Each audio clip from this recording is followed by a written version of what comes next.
What's that? Oh, it's a tree. That's a tree? It's so, small. I mean, technically it's a sprout, but it'll turn into a tree someday. To be honest, man, it doesn't look like a tree. It looks like a weird plant or something. Can I step on it? No, you can't. Look, it's small now, but you gotta be patient. Most trees take about 20 years to grow all the way, and it all starts with a tiny seed, like this one. I got a few with me. With proper water, sunlight, and nutrients, this seed is gonna turn into a sprout, then a sapling, and eventually it turns into a tree. It's pretty cool, right?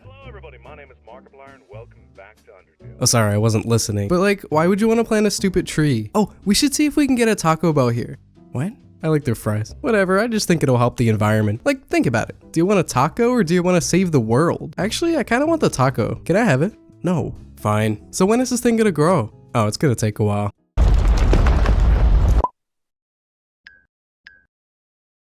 Huh.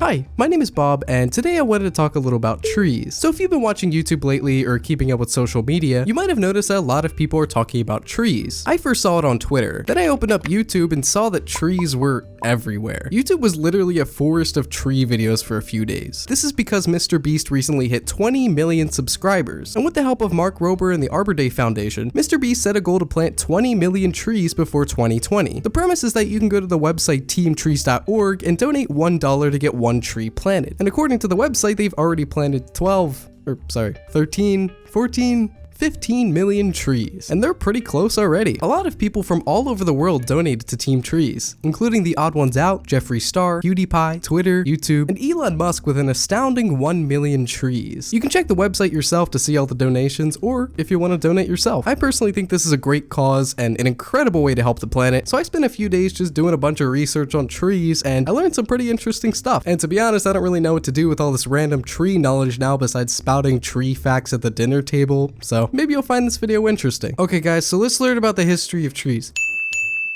As we all know, trees have been around for over 10 years. Actually, I think they've been around a little longer than— Nope. Trees were created in 1987 by Jonathan Tree when he decided that flowers weren't producing enough oxygen. So he thought, what if it was broccoli, but bigger? And he had a dream to make giant broccoli all over the world, and he did it. Oh, okay. So how did he make it? He gave a plant lots of drugs. What kind of drugs? I don't want to talk about it. Also, I think that was a dream I had, so never mind. I mean, maybe he was the one who did the drugs. What are you doing? Get out of my video. Sorry about that. But in all seriousness though, let's actually talk about trees. For this video, I thought it would be cool to share some neat tree facts and talk about where trees come from. And I was just about to do that until a certain someone interrupted me. But without further ado, let's get back into it. Sorry. It's okay.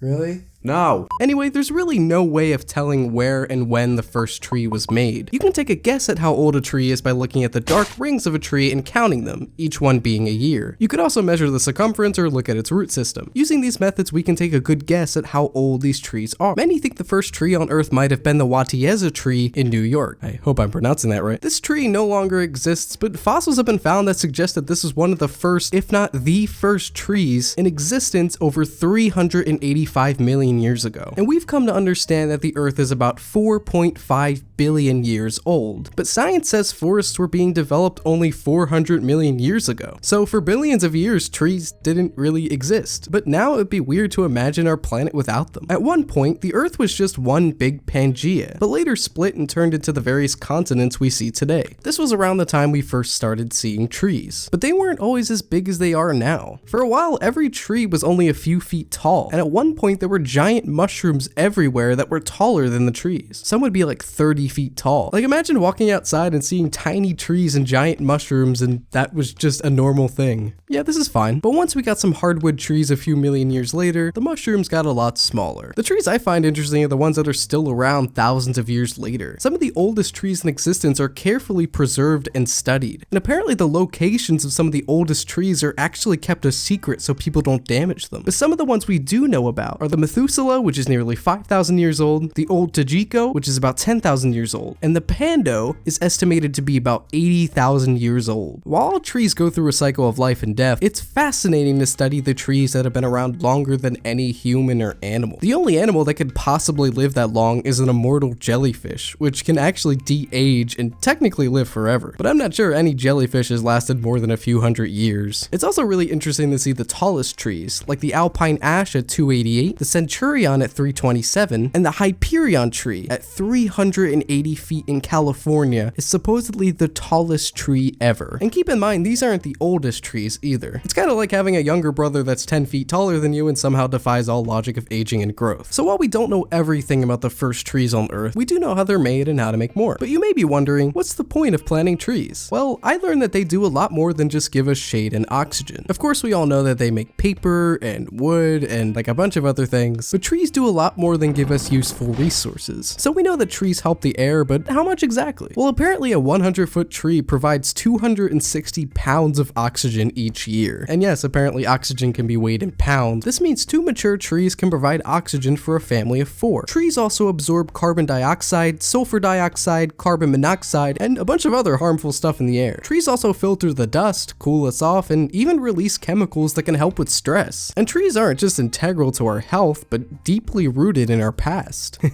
Get it? I say rooted, like the roots of a tree, like...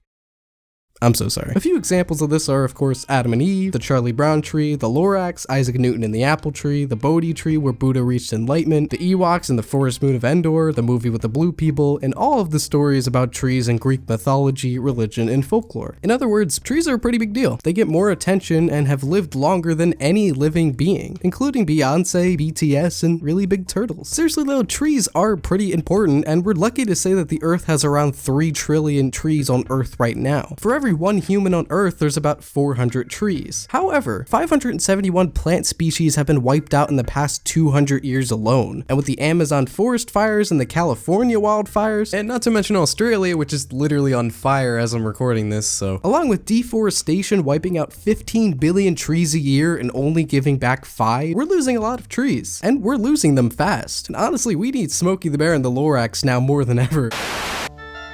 I speak for the trees.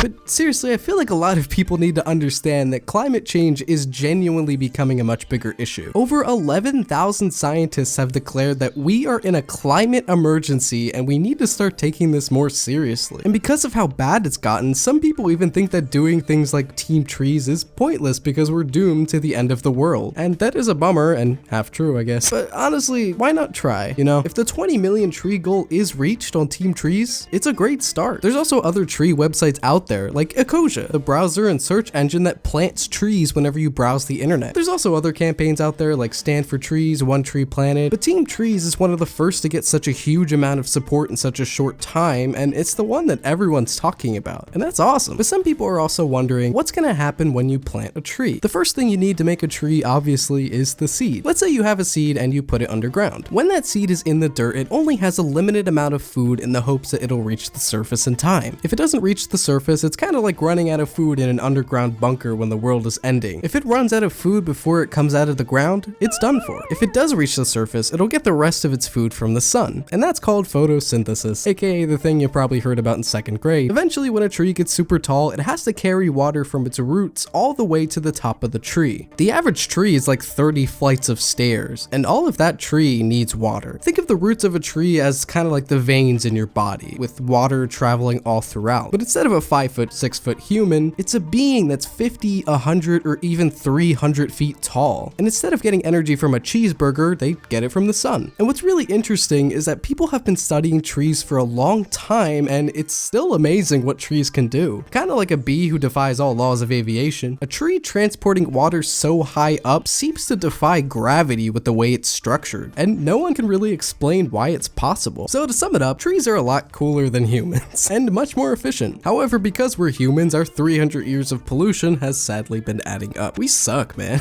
We suck. We make up like 0.01% of all life on Earth, and yet we've fucked up the environment so bad. We were smart enough to make iPhones, but too dumb to see the long-term effects of climate change. Over 50% of all wildlife, including trees, has disappeared in the last 100 years alone because of humans. But you know what? One thing about humans is that we still have a heart. Sometimes. We may be dumb, but we humans have the ability to find the strength and passion to work harder in our efforts. And somehow in the face of an impossible task, many of us refuse to give up, no matter how badly we messed it up, and no matter how tough the task. And I just think TeamTrees is a pretty cool thing going on right now. It's really nice to see something so positive trending online. You really don't see that a lot. If you'd like to donate or spread the word, any little thing you can do to contribute can really go a long way. If you don't have the money, you can use something like Echo, or you can just go to a tree and you can just say, "Great job, tree. Great job." You'll give it some CO2 and you'll make it feel good. Anyway, thank you so much for watching the video. I hope you learned something or found it somewhat entertaining. If you'd like to subscribe, go ahead. Or if you just want to watch my videos sometimes, that's fine too. Have a great day or night,